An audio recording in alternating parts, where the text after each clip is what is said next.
We are equally proud to say that this representation is also evident among the speakers. Of the 233 speaker roles that we have, 60% are women, representing varied stakeholders. We've put together 40 sessions, 60 plus hours of content over 4 days to explore the new challenges and approaches to business and human rights in Asia and the Pacific. The opening plenary has 2 sections. We will play a video message by the UN leadership of the co-organizing agencies, followed by a facilitated multi-stakeholder discussion with Professor Surya Deva and me as the moderators. At the end, there will be an opportunity for question and answers.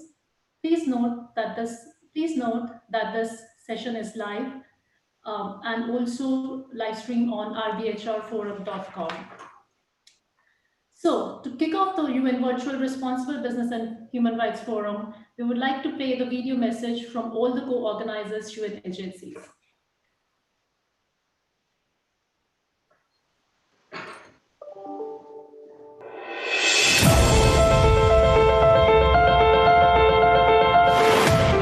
Ladies and gentlemen, on behalf of all organizers, let me welcome all of you to the UN Virtual Forum on Responsible Business and Human Rights in Asia Pacific.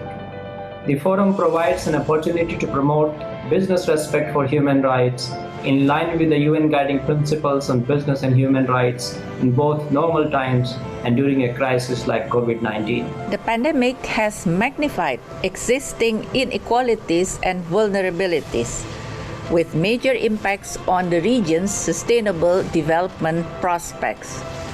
The urgency of overcoming the health and economic crisis risks diverting attention from climate change and environmental pollution. As the Asia-Pacific region works to build back better, we need to ensure policies and stimulus programs prioritize people and the planet.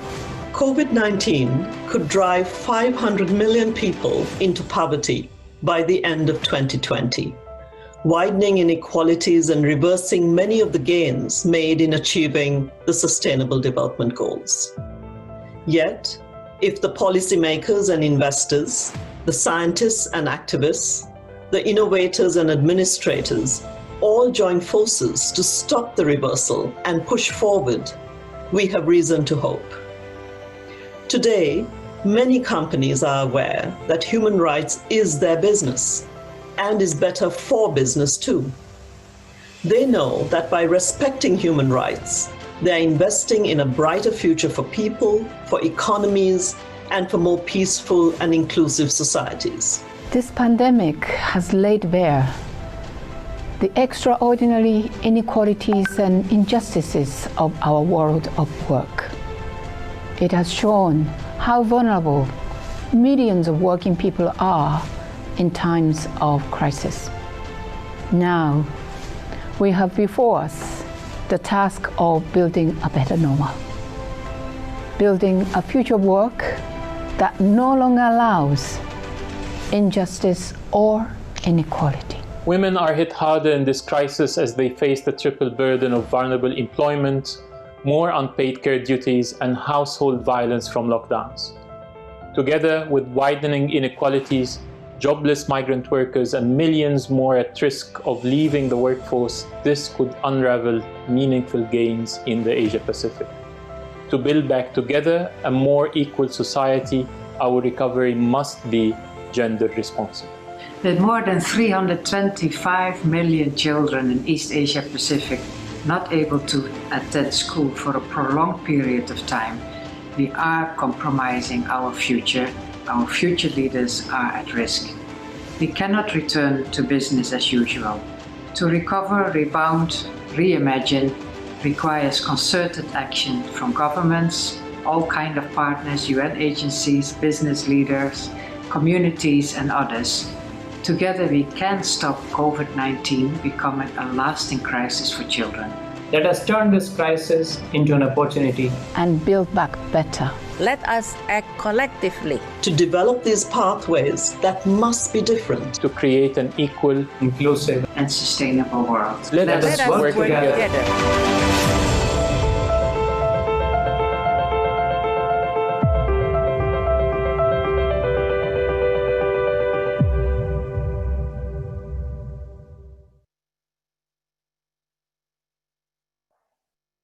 Hello, everyone. My name is Surya Dev. I am a member of the UN Working Group on Business and Human Rights. I represent Asia Pacific in the working group.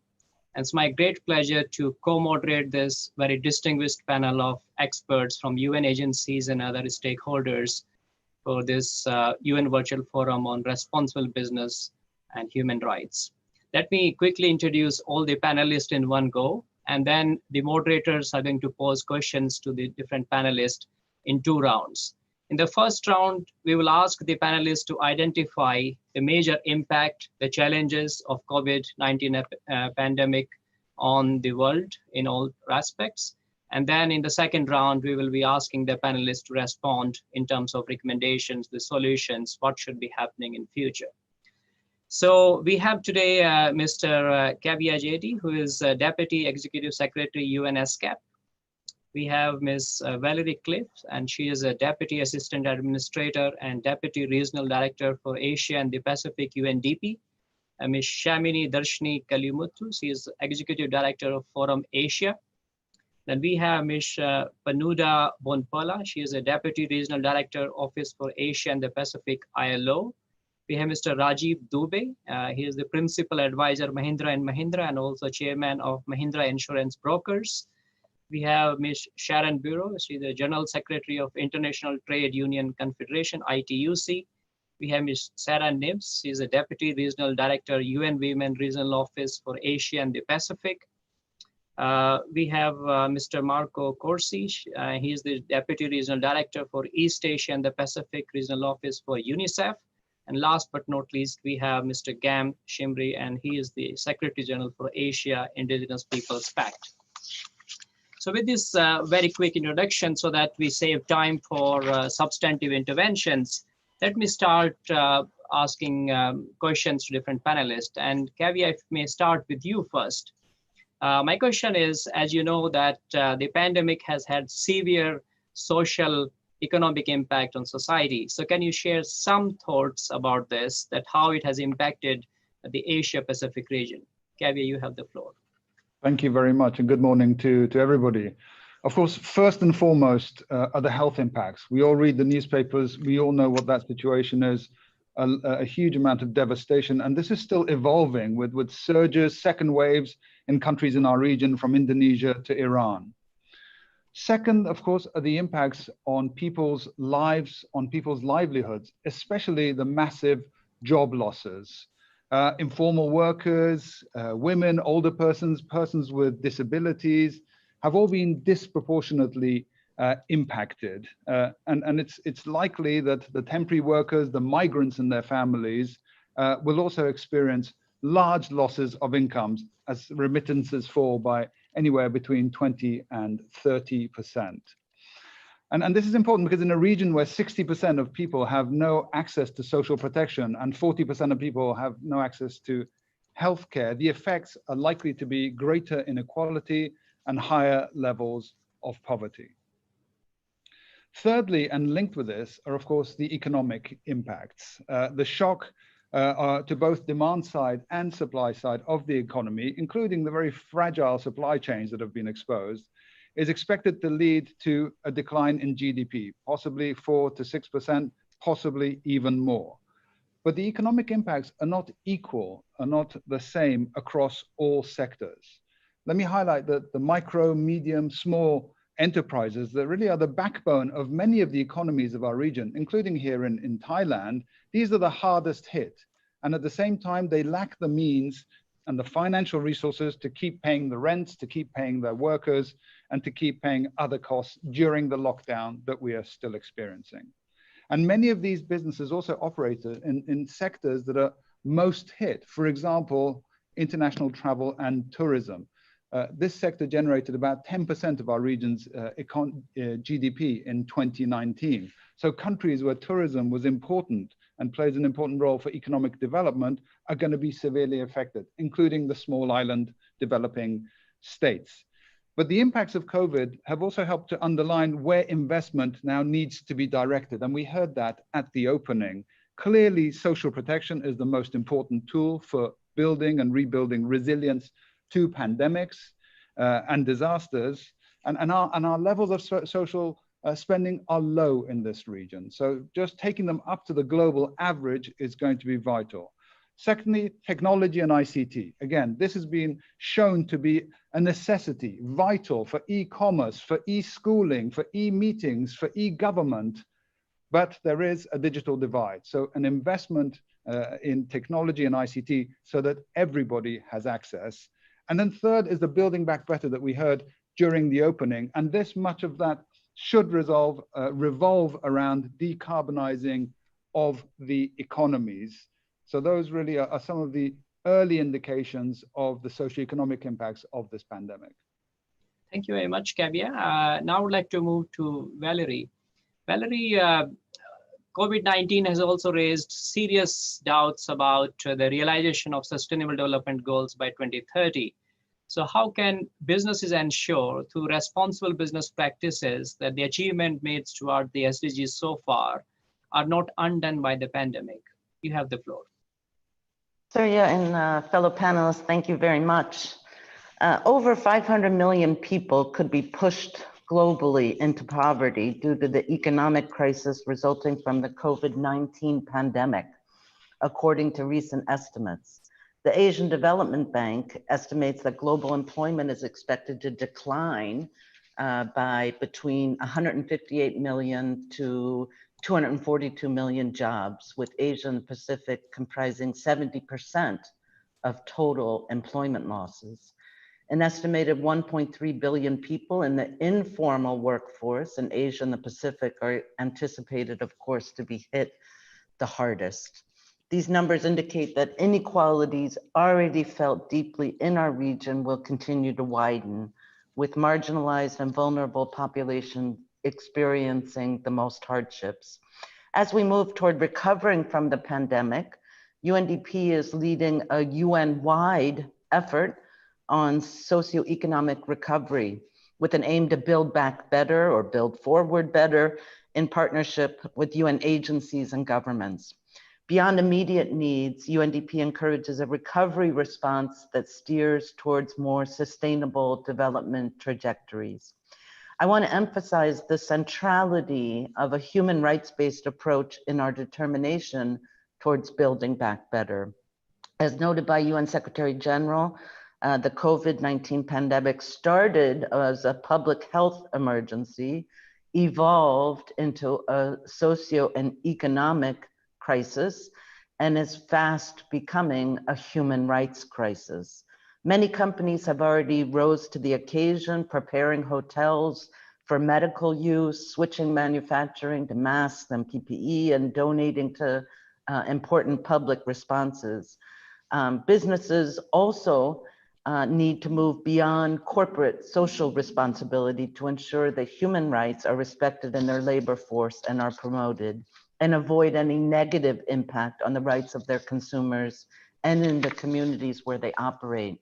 In March, UNDP and Asia Pacific published Human Rights, Due Diligence, and COVID-19, a rapid self-assessment for businesses to provide companies with an initial guidance to help them assess their human rights impacts. We're hoping that the tool will also be useful as a checklist of expectations governments can set for companies during the pandemic. We're very conscious of the difference UNDP can make with our partners through the resources made available by the government of Sweden and the European Union to promote compliance with business and human rights standards in the region. We've repurposed a large part of our program specifically to support COVID-19 related actions of governments and business entities. We're working in 11 countries: Thailand, Indonesia, Malaysia, Vietnam, Mongolia, India, Nepal, Bangladesh, Pakistan, and Sri Lanka, with ministries, business associations, and civil society to ensure that the recovery work is guided by the principle of leaving no one behind. Thank you, Surya. Thank you, Valerie. I would like to now bring a civil society perspective to this table of discussion about COVID and its impact on society. So Shamini, if you can address this question about how COVID-19 pandemic has impacted civil society, civic space, because some governments and some businesses see this as an opportunity to undermine the freedoms available for CSOs and human rights defenders.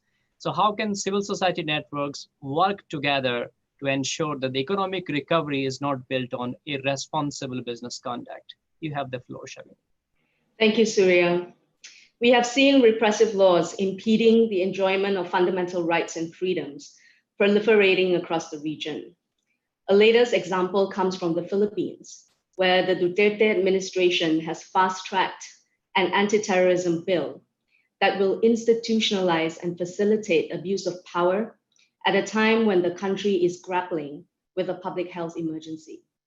Also in the Philippines, mining operations are still allowed to continue despite lockdown measures, combined with harassment and red tagging of communities opposing the operations. Governments are passing laws that give bigger concessions to businesses with fewer environmental obligations, like in Indonesia with the passage of a mining bill in May, and in India, where proposed environmental guidelines give way for ease of doing business.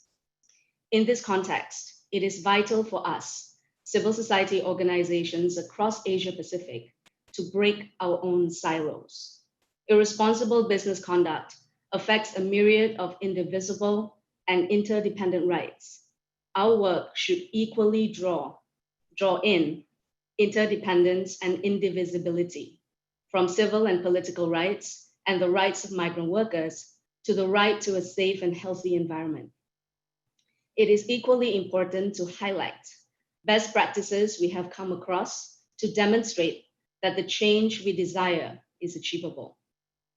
In connecting our work, we need to ensure that the demands, the collection of testimonies, and cases from local and grassroots communities and organizations are brought to the national, regional, and international fora. These cases are lived experiences, and these help entrench two key messages. That firstly, there can be no economic recovery if the powerful, including businesses, cannot be held accountable.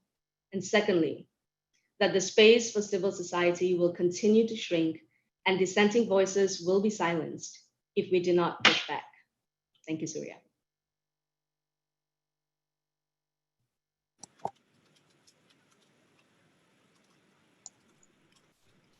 Thank you. Thank you very much, Shamini. Over to Harpreet. Thank you, Surya. Hi, Panuda. In the video, ILO's regional director said the pandemic has highlighted the precariousness of work. What are some of the dimensions of such precarious work that stand out, especially the impact of vulnerable workers? The floor is yours. Thank you. Good morning to all.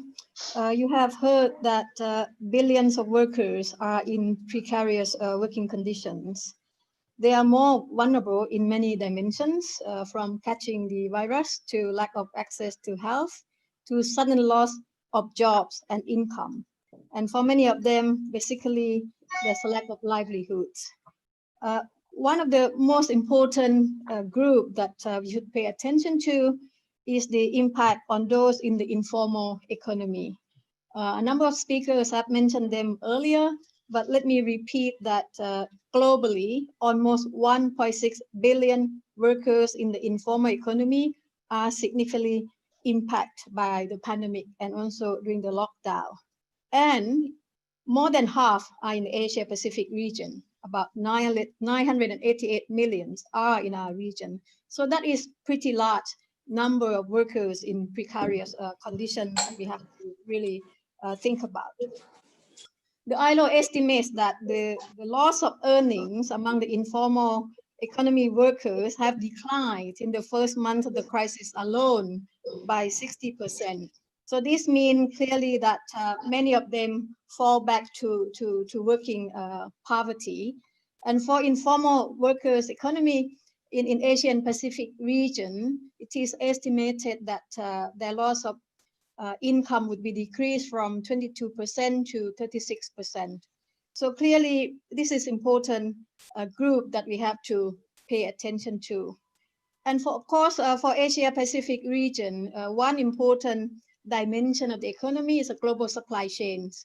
is important for jobs and employment for many workers and important for the economy in many countries.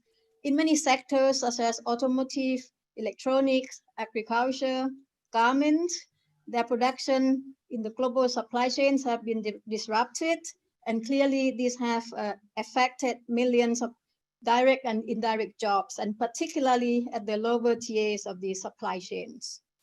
Another important group, migrant workers, this has been mentioned earlier, but let me just add that the impact on female migrant workers are quite significant.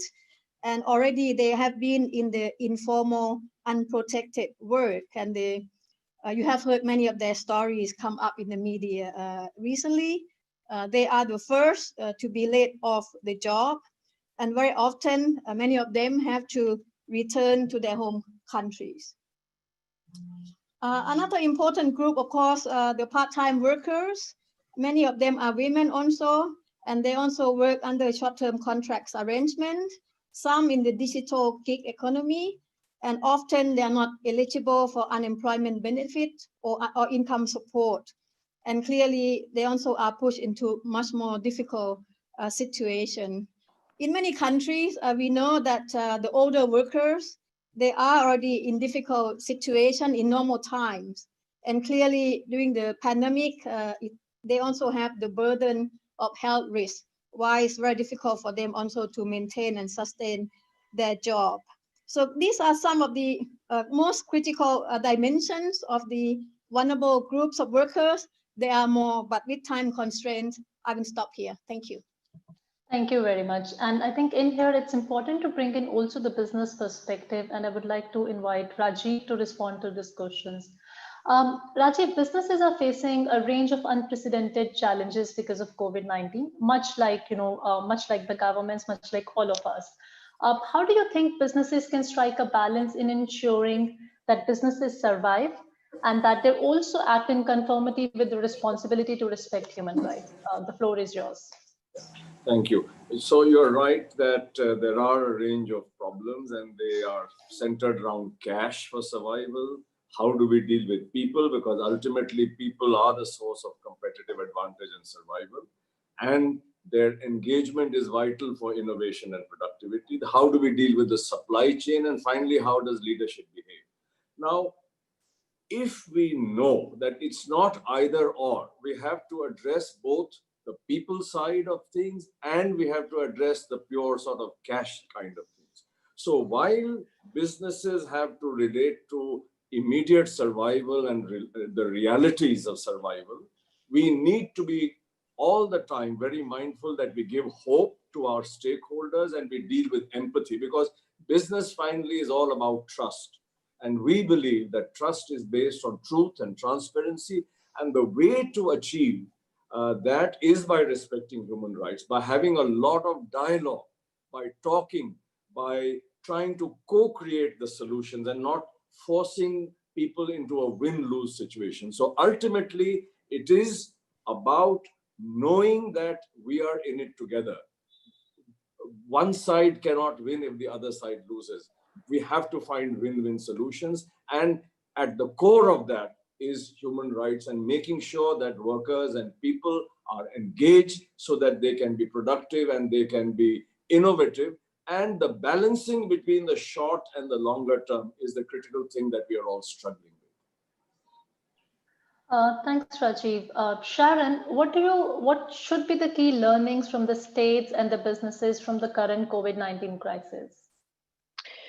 Well, good morning and thank you. First of all, let me say that this COVID-19 will be forever known as the pandemic that stopped the world.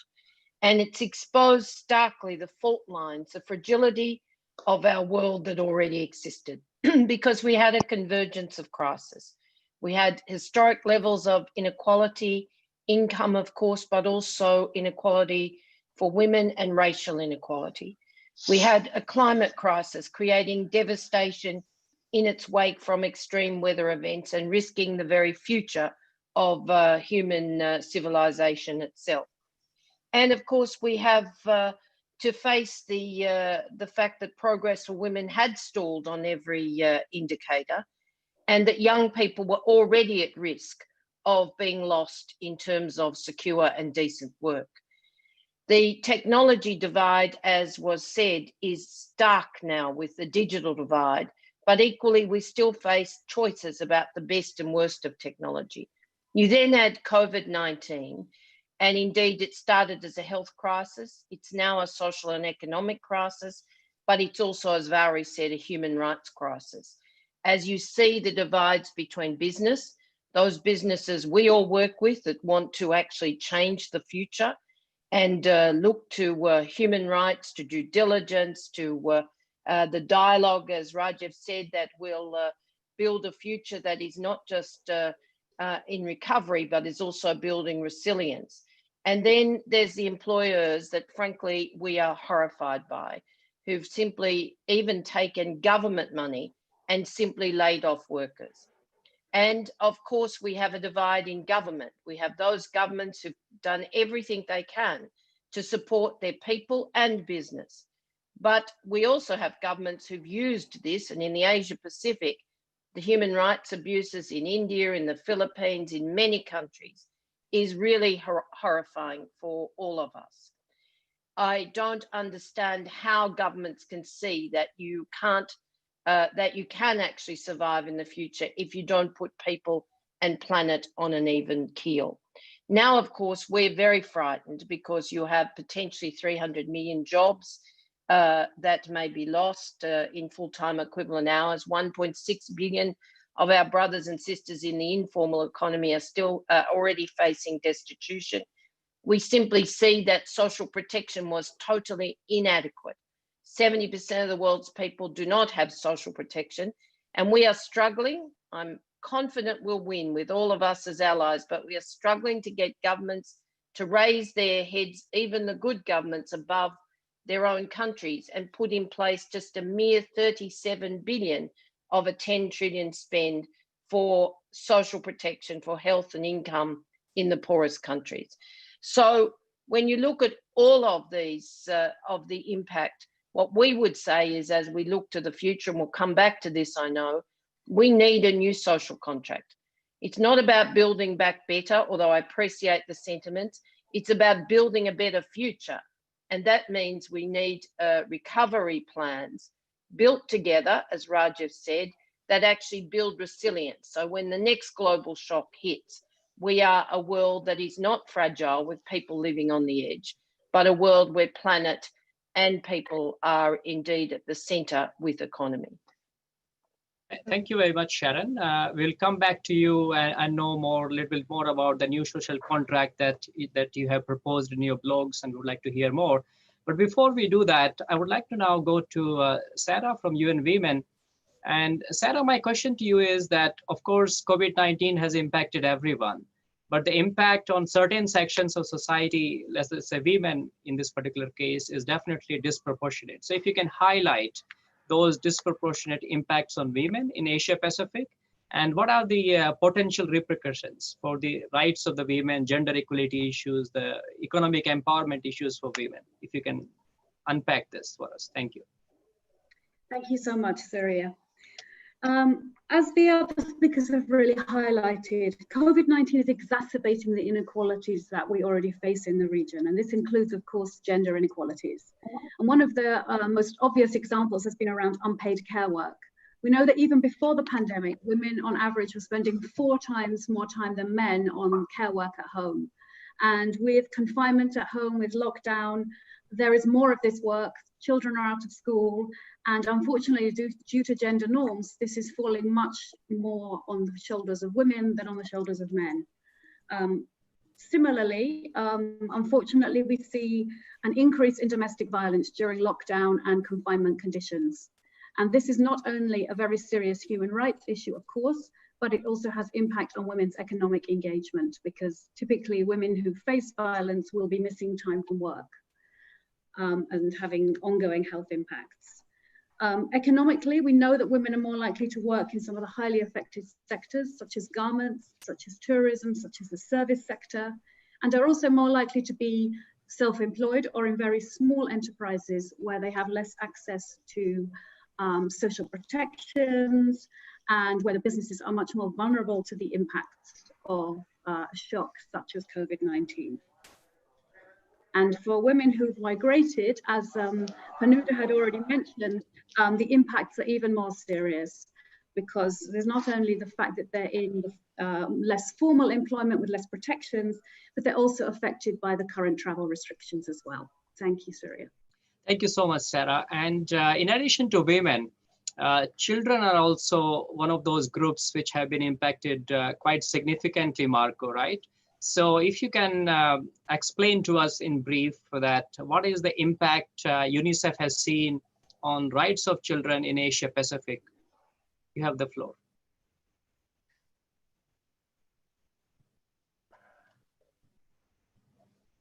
I cannot hear you, Marco. Can you hear me now? Yes, perfect. Yes, please go ahead. Thank you. Yes, thank you, Surya. Yes, what I was saying is that indeed something which started as an health crisis might indeed evolve into a child rights crisis. I think children have been affected in the short term by the direct infection of the virus, of course, but also in the mid-term by the immediate socioeconomic impacts of measures that were put in place by the governments in terms of mitigating, in terms of containing the virus. And in the long term, we might lose the gains that we had in terms of sustainable development goals. Let me just give you some facts. I think we might see there are three key dimensions where we see that are posing challenges for the children and children's rights. One is indeed the increase in income poverty. We might have up to 23 million children in this region fall into the poverty. We might see because of the containment measures that have been put in place by the government an increase in the multidimensional poverty, and indeed also in terms of inequalities. Of course, all these three dimensions are all linked together. I just give you a couple of examples. I think children belonging to households which fall into the poverty, of course, might be forced to go for child labor. But also families who fall into the poverty, I think they might limit the choice in terms of nutrition food. So this might lead to increasing malnutrition. And at the same time, we have seen that one of the containment measures that were put in place by the government was the suspension of the schools. So this indeed created a situation where there were a number of kids who could have access to learning from online platforms, but there were also kids who might not have had that kind of opportunities. So this, of course, created also increased disparities across those kids who can afford the online or having television, they can follow online lessons, and kids who might not have. And once they've dropped, they might not go back to school at all. Over to you, Surya. Thank you so much, Marco. This is very useful. Last but not least, Gam, if I can ask you this question about the indigenous peoples and how COVID-19 has impacted them as a group, as a community. Because we keep on hearing about other sections in society, but sometimes the voices of indigenous peoples don't get highlighted. So how this pandemic has impacted the indigenous peoples in Asia Pacific? And have you done any baseline assessment? Can you share any information with us about this? Thank you. You have the floor. Yeah, good morning, and thank you for this invitation to speak here and share our experiences. Talking about baseline and data, it is always very difficult in the context of indigenous peoples because most countries don't have. So what we are trying to assess the impact is by doing it by ourselves.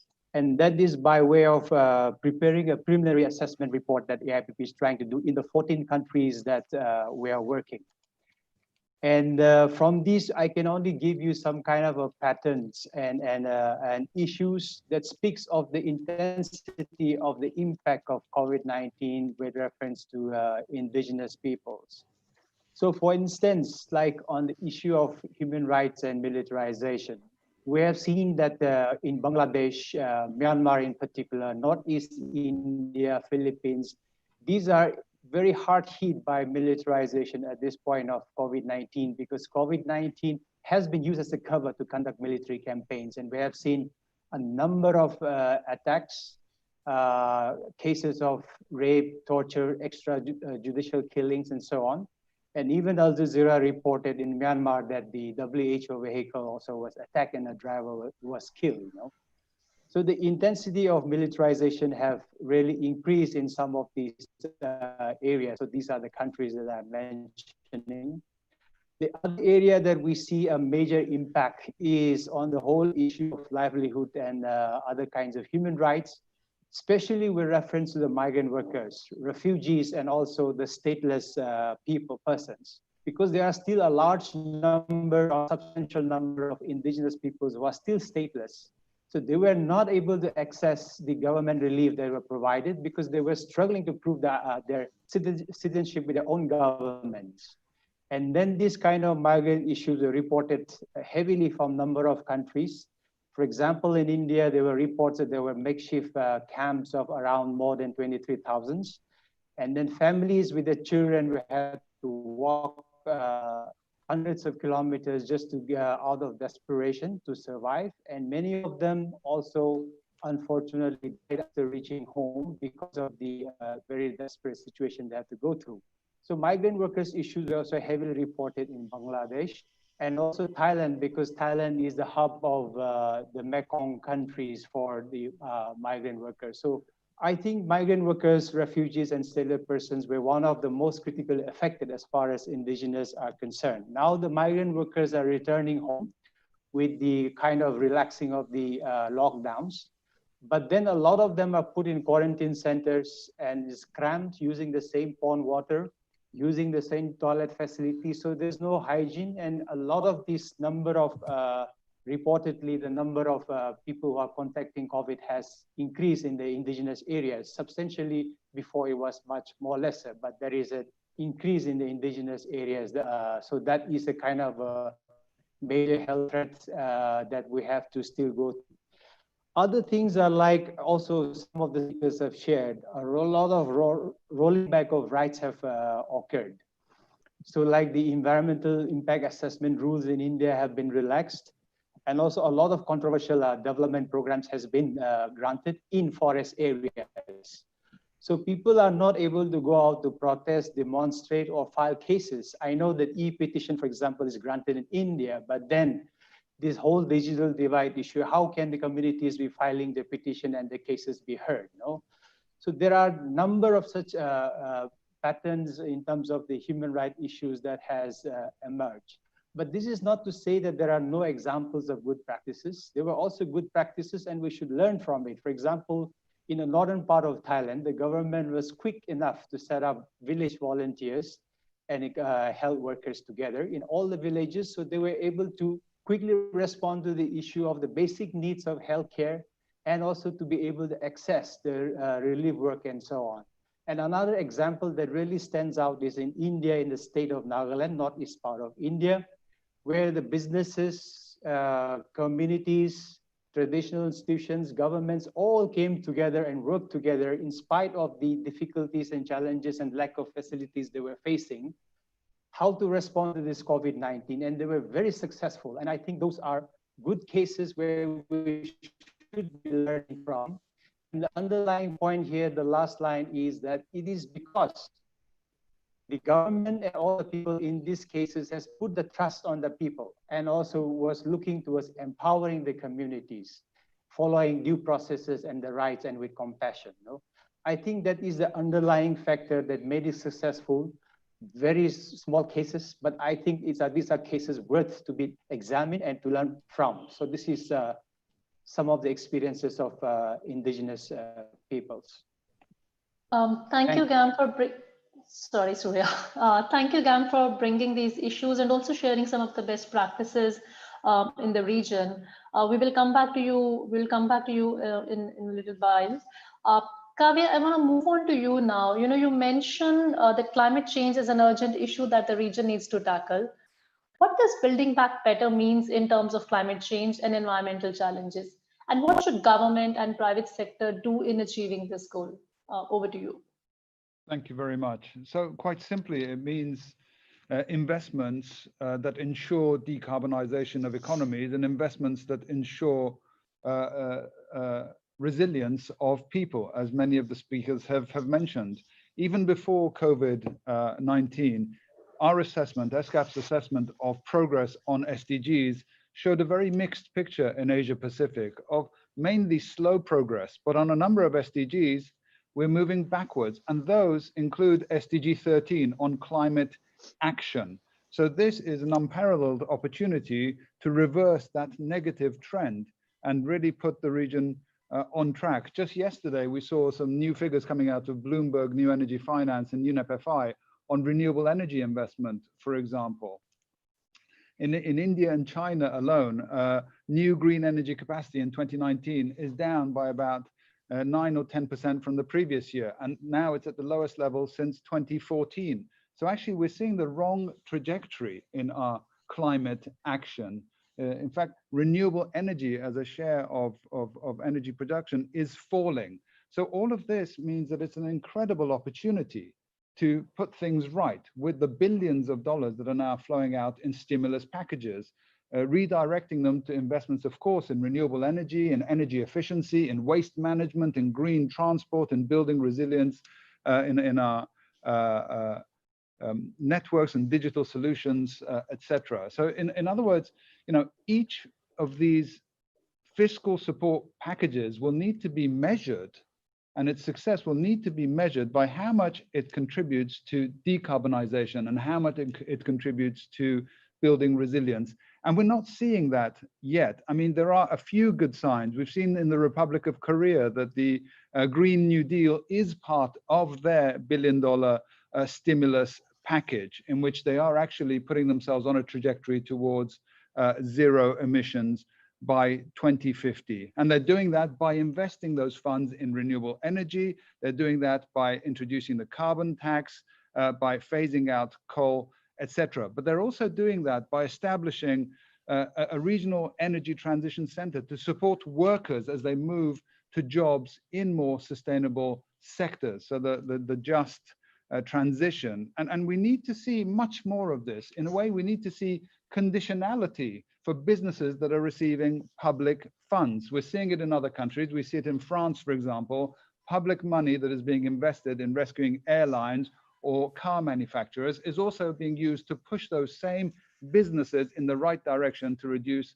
their greenhouse gas emissions. And we need to see exactly the same in Asia Pacific, with our businesses adopting really a GHG reduction targets, science-based GHG reduction targets, as is being actually advocated by our own ESCAP Sustainable Business Network. So those are some of the ways that we can nudge the businesses in the right direction with the billions that are now flowing out.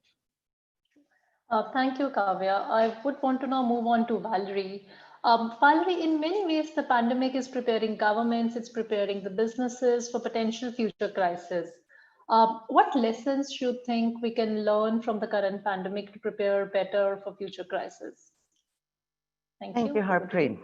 Of course, all of us were taken by such surprise by the magnitude of this pandemic, and many institutions, including UNDP, are focusing on a structured response built around preparing, responding to, and recovering from the crisis.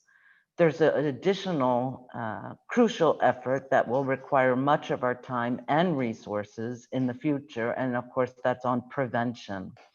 Prevention should be our priority when it comes to future health crises, as well as potential future disasters that originate from climate change in particular. The risks associated with these crises are both economic and social. According to the Asian Development Bank, If greenhouse gas emissions are not reduced substantially, climate change impacts could result in damages and losses that will reduce Southeast Asia's GDP by up to 11%. A post-pandemic world shall be guided or should be guided by a new social contract focused on reduced inequalities, strengthened mechanisms to enhance resilience to shocks. The pandemic has visibly exposed all of the vulnerabilities and inadequacies inherent in current systems and their enormous social and economic costs. Scientists tell us that it could be 1 year or more before a vaccine for COVID-19 is developed, but the vaccine against future disasters and the worst climate change scenarios already exists. It's called Living More Sustainably, an effort that requires action from each one of us and a responsibility of the business sector to fully and consistently embrace sustainable business practices and profit alongside the impact of the business operations on people. Bold and courageous action is needed and encouraged. The recent announcement by the European Commission to introduce rules for mandatory corporate environmental and human rights due diligence is highly commendable and will set standards to be followed by companies with large parts of their supply chain management in Asia and the Pacific region. We also look favorably at the steps taken by some countries in Asia Pacific region to integrate human rights and environmental actions to operate more sustainably. The chapter on environmental rights in the Thailand National Action Plan on Business and Human Rights is a good example of an integrated approach to sustainability standards. We'll be promoting these good practices across Asia and the Pacific, and we'll do so by joining forces with many actors, including many of the panelists and their organizations here and in and outside the UN family, that share a common agenda and a more sustainable future. We're very pleased to see that so many participants are signed up for this week-long event, and we look forward to listening and engaging. Our common message today is the one shared by the UN Secretary General to call for global concerted action for all of us as we're all in this together. Thank you very much. Thanks, Valerie. I'm going to move on to Shamini now.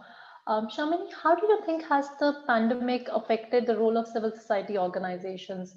What implications does this have for the agency's funding on business and human rights work in Asia and the Pacific? The floor is yours. Thank you, Harpreet. As we heard from a couple of the earlier speakers, several governments in the region are using the pandemic as a pretext to infringe on rights, from the freedom of expression, assembly, association, to privacy, to the right to food and livelihood. It has been strenuous work for CSOs to not only support human rights defenders impacted by the crisis, but to also document violations due to restriction of movements. This is because the already scarce protection and remedies previously available are now even more difficult to access. Further, emergency decrees are misused to criminalize free speech, chilling free expression and the vital work of CSOs and defenders. Calling out on abusive governments is more important than ever, especially in this challenging time.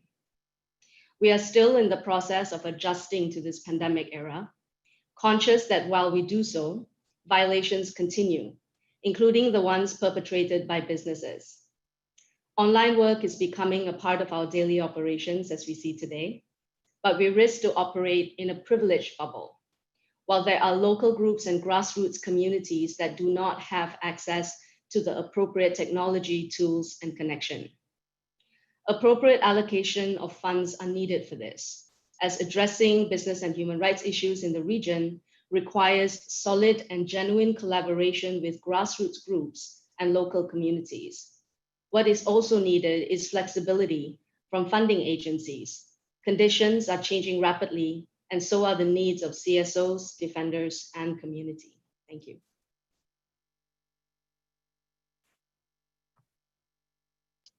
Thank you very much, Shamini. And before I now move on to Panuda and ask her views about the solutions from the ILO's perspective, I would also make a request to all the panelists. At the bottom of your screen, you will see the Q&A section, and there are a lot of questions coming. Some questions are specific to particular panelists.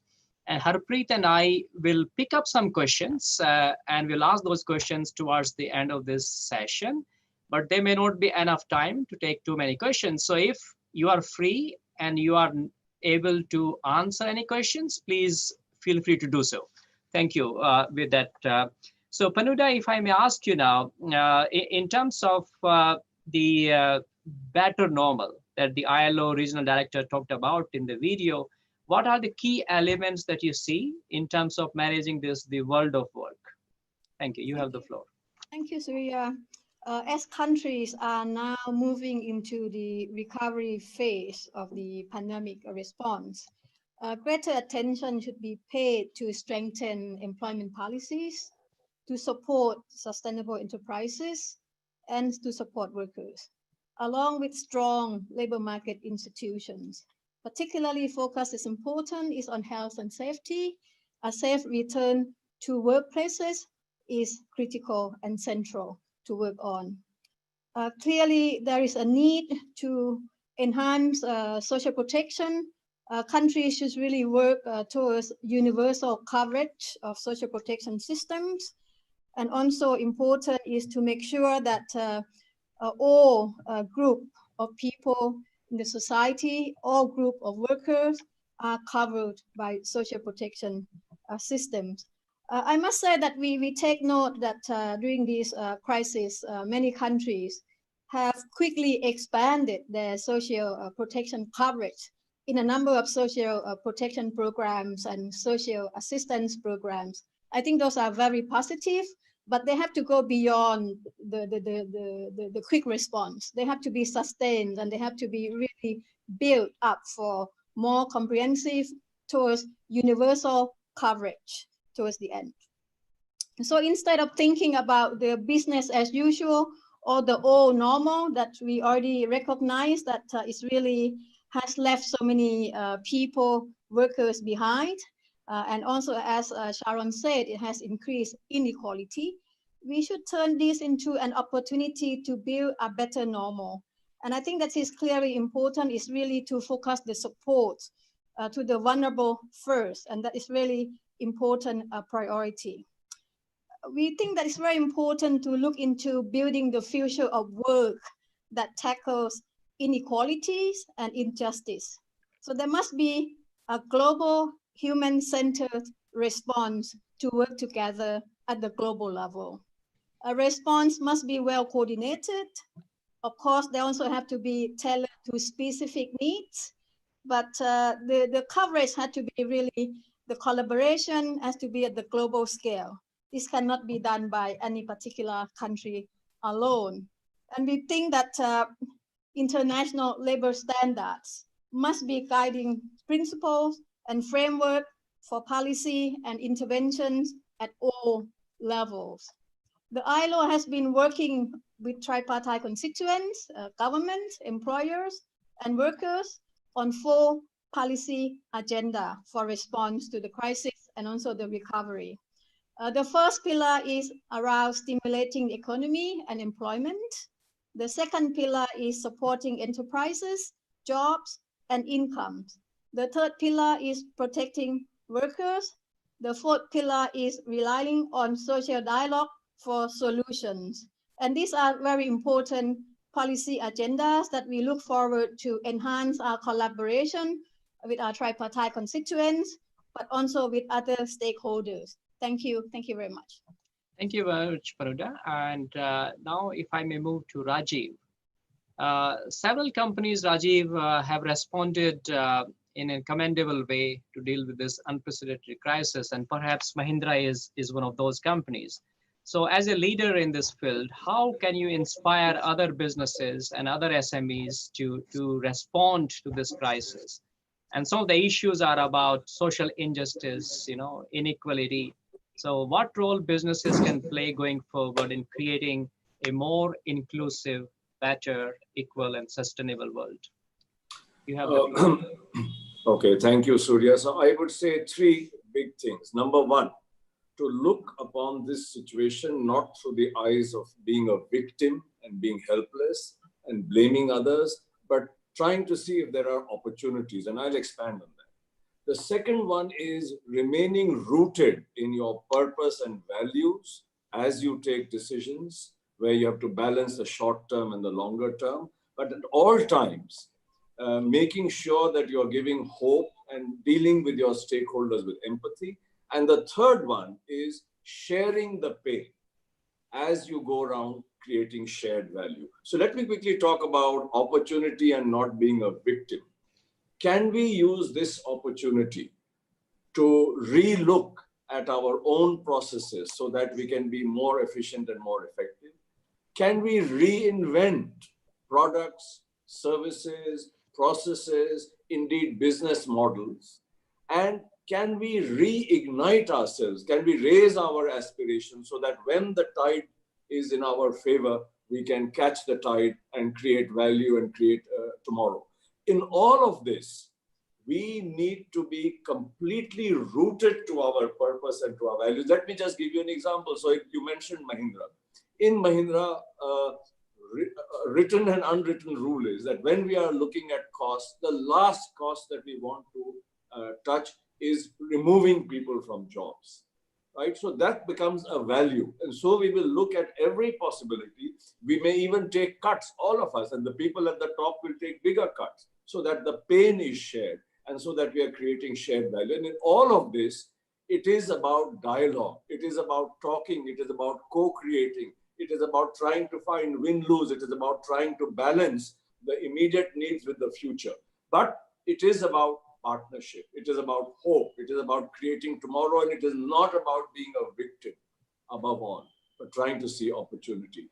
This is my generic answer. One can get into specifics if one had the time. Thank you.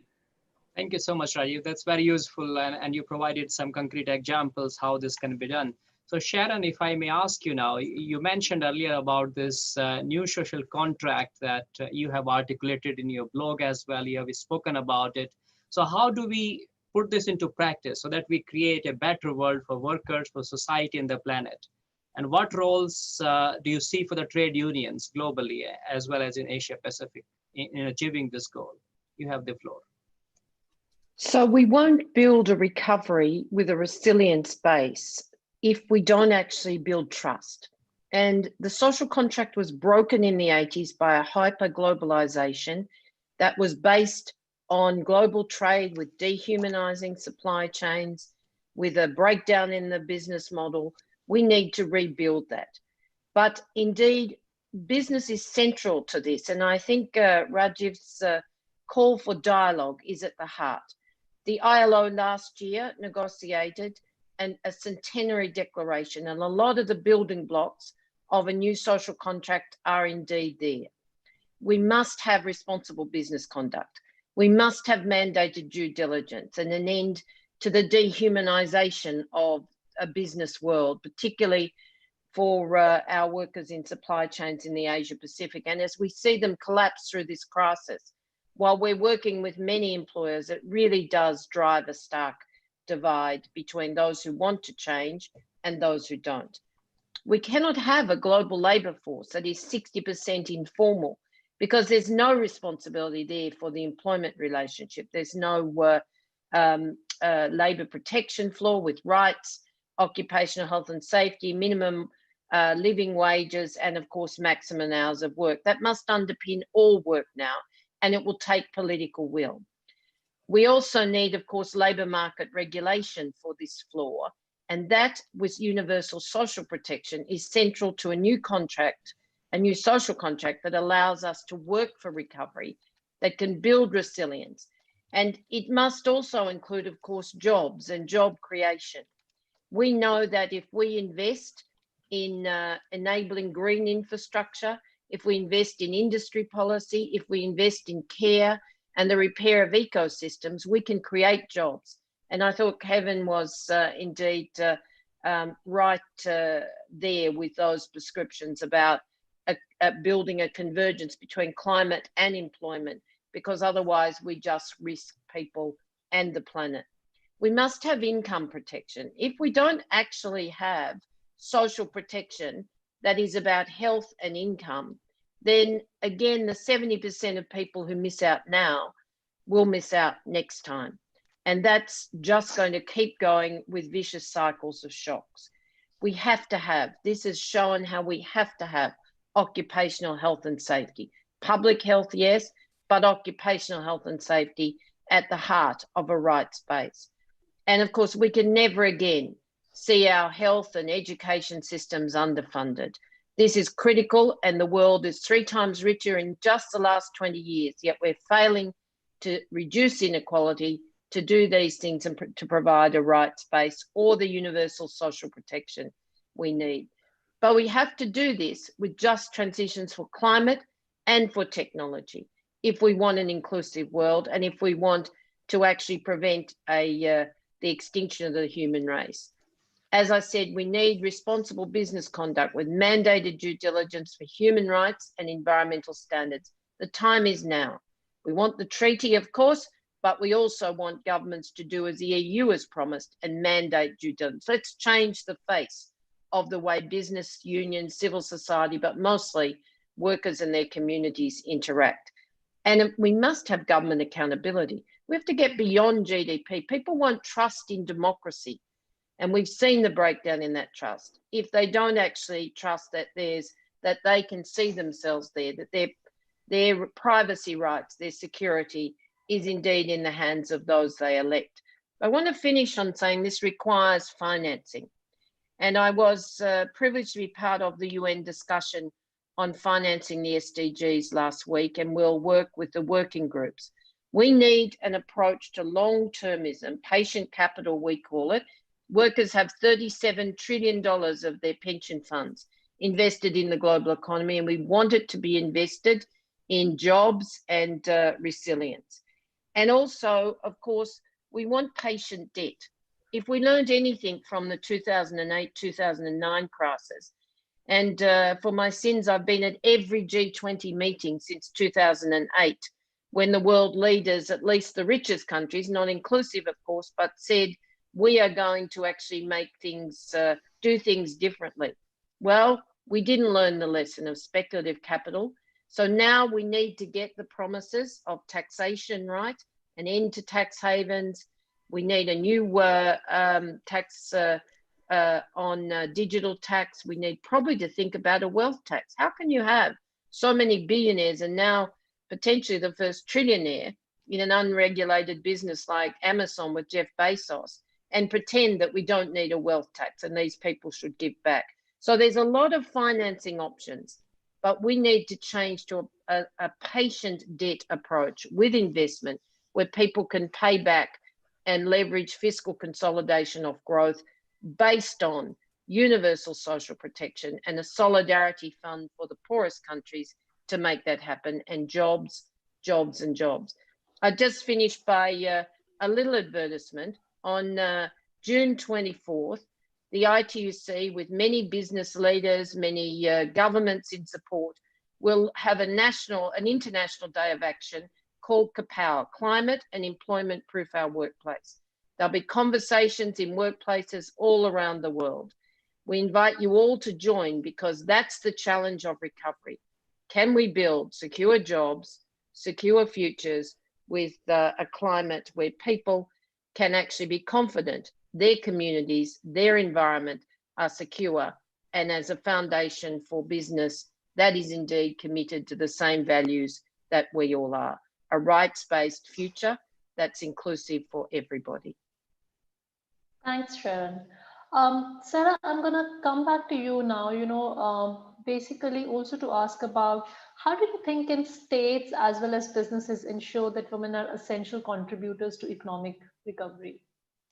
Over to you, Sarah.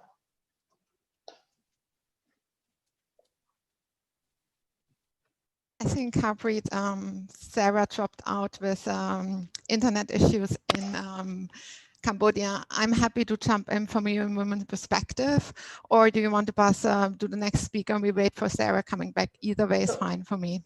Sure, let's just wait for Sarah, and I can ask the next question to Marco, particularly around children. Marco, if I may ask, what concerted actions governments and businesses take to address adverse impacts on children? For example, how could businesses use the children's rights and business principle during emergency situations like COVID-19?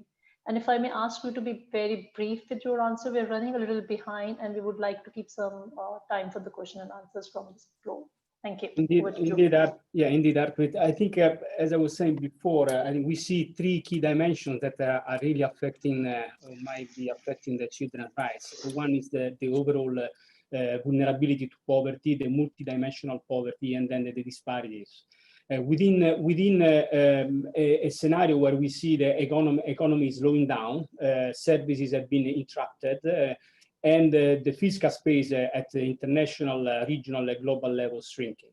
So indeed, this requires a distillation of key interventions and policy options, which will help, can help, for instance, in the area of health, in the area of social services, bringing services closer to the people, to the children, and by saying closer, that doesn't mean physically closer. We have seen, for instance, as the other speakers were mentioning, how can we make sure that the public expenditures or the financing can really be helpful for supporting children who might drop out of schools. How do we make sure that the social protection, we can actually modernize the social protection system, which as the previous speakers also were mentioning, has been proved to be very efficient and effective in addressing the immediate and medium-term impacts of the situation for children. I think this requires a partnership indeed between public and private. I think service providers are also private sector providers. So I think it's important that there is a dialogue in making sure that again, interventions are very cost efficient and relevant to the most vulnerable. I think, for instance, we have seen that during this time of crisis, many companies have been implementing flexible working arrangement. And so how can we make sure that this will become more and more something that the companies will support in order to provide parents an opportunity to take care of the kids when the kids are out of school or they cannot attend school because of the closure. So I think there is, or for instance, how can we make sure that companies and private sectors can ensure paid leave for parents. Companies, in terms of, we have been discussing a little bit about the digital divide, but beyond digital, we have seen also that some companies, through the mobile network operators, can actually be very useful in reaching out those kids who eventually potentially could not really have access to e-learning or online courses. Over to you, Harpreet. Thanks, Marco. I'm going to move on to GAM. GAM, we've seen a lot of questions on the Q&A, but then also it's been referred by other panelists, the impacts that, that the industrial projects have on the restricted areas. And, to revive the economy, some governments are easing rules, regulations to set up industrial projects in the restricted areas, many of which are homes to indigenous peoples. What will be your recommendations to ensure indigenous people do not get caught up in the development-induced displacement and related impacts on their rights? Over to you. Thank you very much. Thank you, Harpreet. As you know, this is a big question, but let me try to be concise, focusing on a small area. Sure. I think what the pandemic has brought out very clearly is the importance of the role of government. And this is something to be underlined and we should not forget. And mainly, I think the government cannot give up on the aspects of healthcare, food production and distribution. And we reference indigenous peoples very particularly on the issue of non-timber forest products. That's both for daily survival as well as of marketing and getting the cash income. The other aspect is education. We know that we expected that many are indigenous people that are going to be experiencing dropouts, and also many are still are already not able to attend the online classes that is going on. So the aspect of also strengthening the communication, this is very essential as the part on the role of the government. Now, when it comes to businesses, I think the important issue that should be stressed is the role of the government to facilitate collaboration between the government, businesses, and the communities.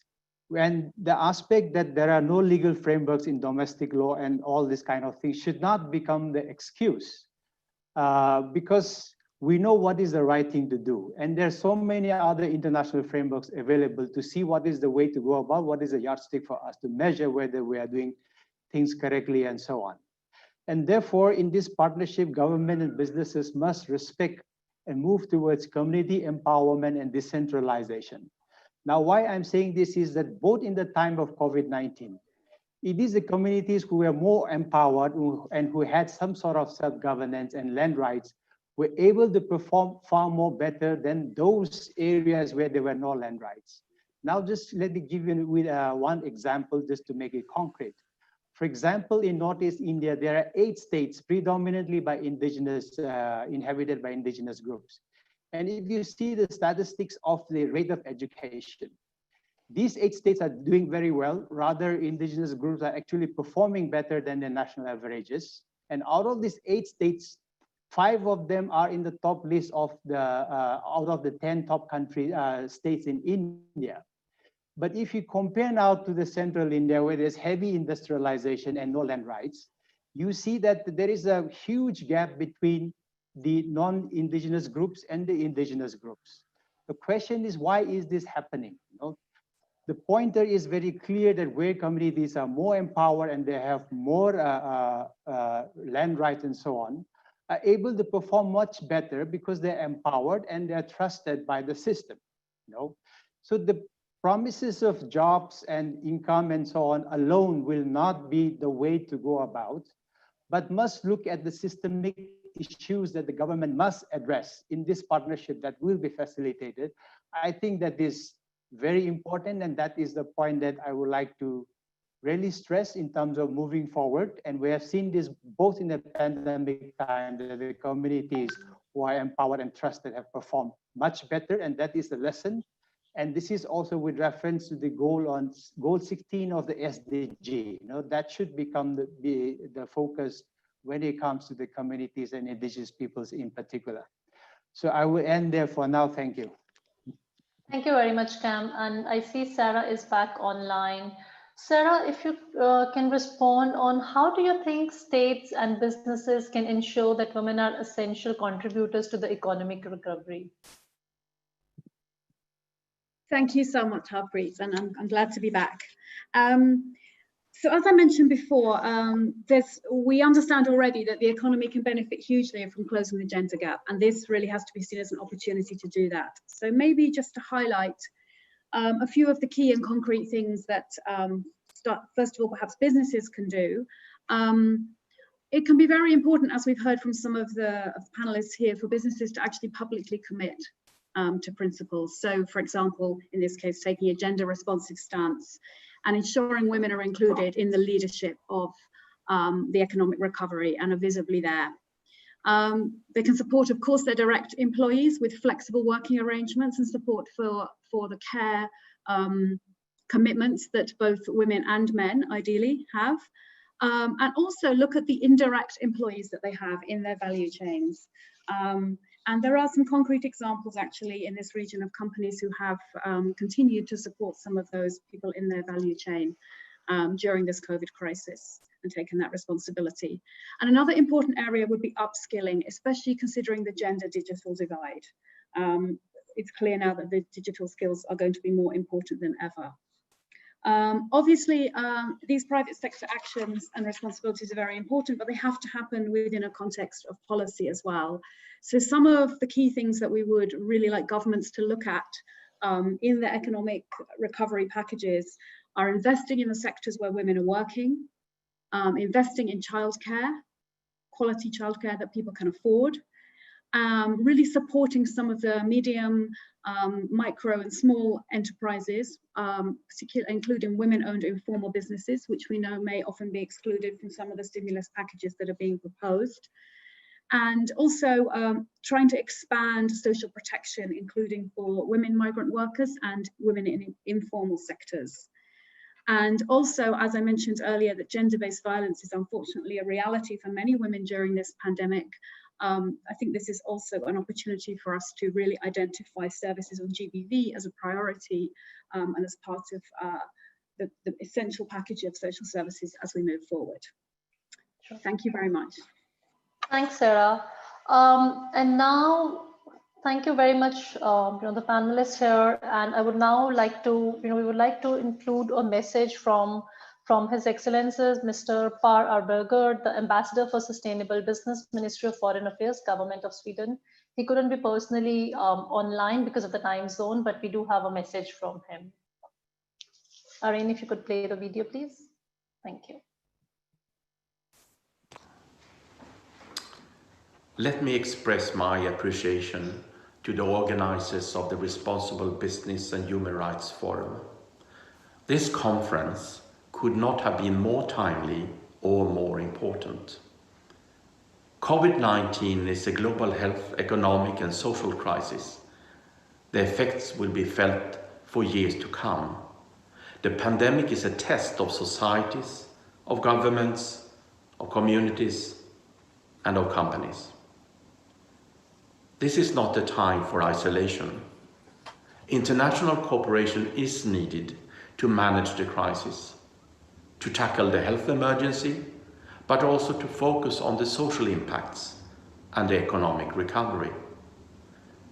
The pandemic reinforces the trend of backsliding democracy and weakened respect for human rights. It hits hard on already marginalized groups.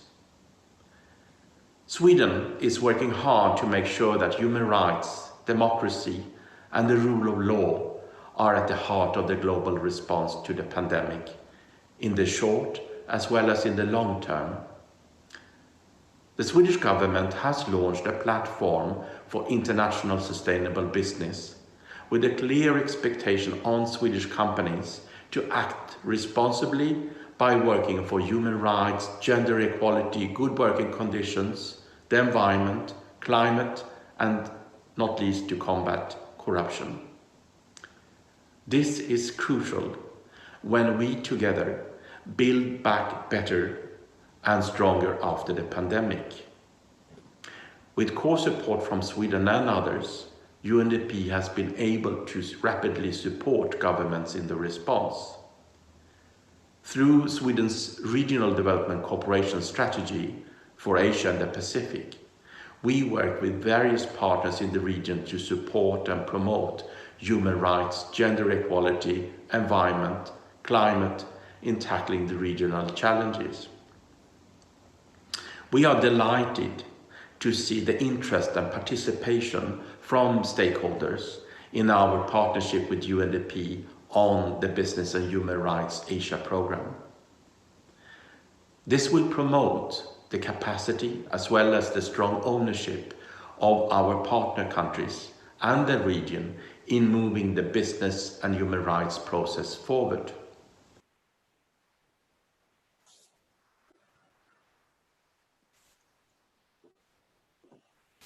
All right, so I would like to thank the ambassador for his message. We really appreciate that. Now we just have about 5 minutes to conclude the session, and ideally would have liked to have more time for taking up questions from the virtual floor. But unfortunately, we do not have time. But I will still try to pick up a couple of questions very quickly. One question, and perhaps this is more suitable for ILO. So Panuda, if you can respond to that. I will read 2 or 3 questions, and then I will ask each one of you to respond in 1 minute each maximum.